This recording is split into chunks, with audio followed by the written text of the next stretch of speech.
Allison, and in this video we're going to talk about the TAPIF visa. So when you get accepted to the TAPIF program to teach English, you're going to get a travailleur temporaire visa. So this is issued for slightly longer than the 7 months of an assistantship contract. Sometimes you'll get 9 months or even a year, but it's a 7-month contract. Now, I want to talk a little bit about what the visa does and does not allow you to do. The visa does not allow you to work additional jobs, to babysit, to work remotely, to work under the table, to tutor, or to have any type of income or employment outside of the assistant position.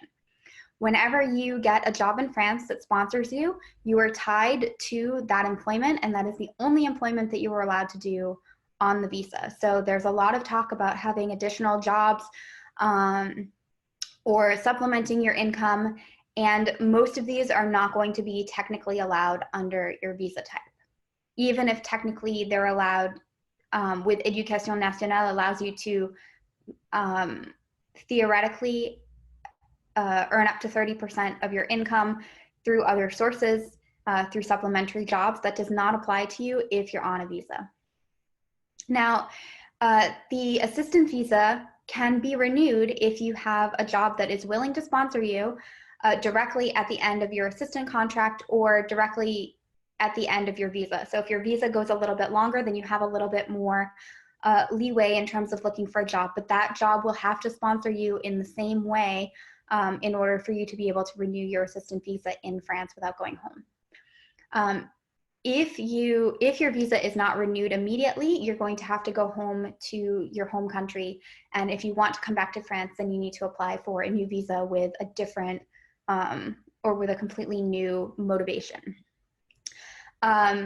Even if you're able to renew as an assistant, normally you have to go home in between contracts because the one program ends in April and the next year obviously doesn't start until October. So there's too much of a gap for you to be able to renew your visa for 2 consecutive assistantship years without leaving the country.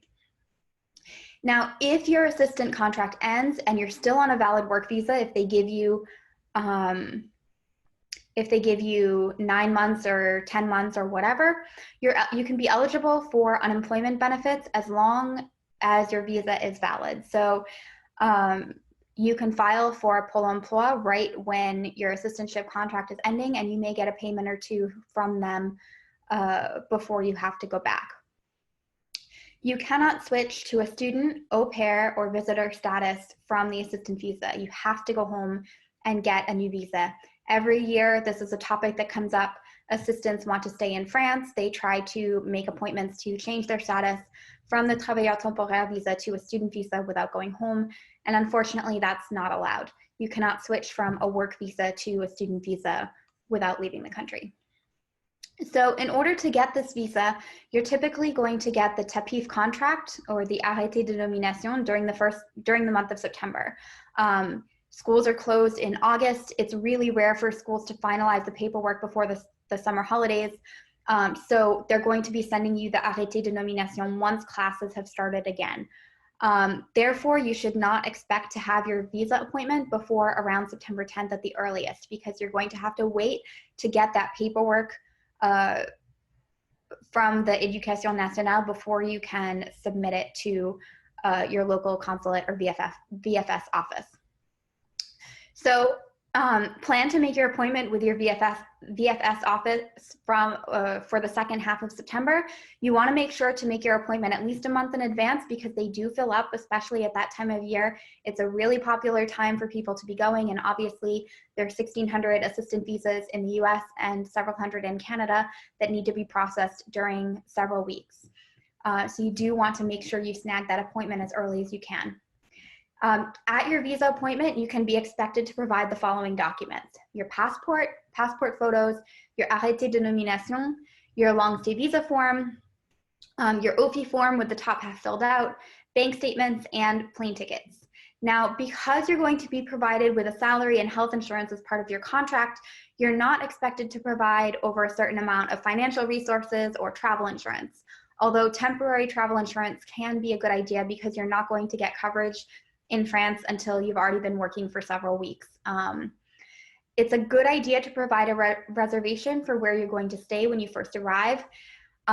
In some cases, the school is going to provide housing or can arrange for you to rent a room where with a teacher or from somebody involved in the school. That's the case in a lot of the smaller towns and rural schools. It's much less common in big cities. In other cases, you can show a reservation for a few weeks staying at an Airbnb or hostel, so you can identify where you're going to be staying, where you're seeking permanent housing. I usually advise my clients to have a reservation for 1 month while they're looking. If you are in a big city like Paris, Lyon, Marseille, Bordeaux, any of those places, you do want to get to Paris as soon as possible because the student housing, or to the city as soon as possible, because the student housing situation in those cities for those smaller studio apartments that are going to be within your TAPIF budget, those fill up really fast, and that's when all the students are moving in, is in early to mid-September. As far as the family members living in France section, you really only have to fill that out if you have immediate family members like a sibling or a parent, or if you have like a cousin or something that you're going to be staying with temporarily when you arrive, then that's fine as well. But for the most part, it's direct or immediate family members that they're really concerned about. There's another section that asks how you'll support yourself in France, and you want to be really careful. The only thing that you want to put in this section is your personal financial resources and your TAPIF income. So you don't want to mention any other sources of income, working any other jobs, working remotely, babysitting, working online, anything like that would be considered outside of the scope of your visa, because that can cause your visa to be rejected. After you've submitted all these documents, normally these visa types are returned very quickly, and you can usually receive it back, your passport back with your completed visa within about 10 days.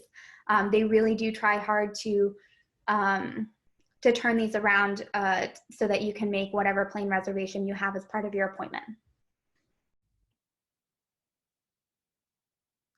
Hey, this is Allison Grant-Lunes. Thanks for watching my video. I hope you learned something about living in France and were inspired about pursuing your own Franceformation. Do you want to learn how you can get the right visa and create your dream life in France? Like this video, subscribe to this channel, and to the Profiles in Franceformation podcast for more inspiring stories about people who made their Franceformation a reality, and for more tips and tricks on how to make your Franceformation happen for you.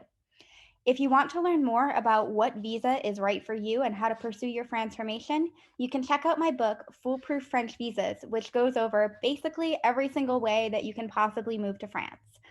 It's available as an ebook or in paperback on Amazon, and it will help you identify the right visa for you and prepare a successful application. Or if you'd like my personal help with applying for your visa and moving to France, you can go to www.yourfranceformation.com/free-call to request a free 30-minute Franceformation clarity call with me about how I can help you to make your dream a reality and get started on helping you to move to France. Thanks again for watching, and à bientôt.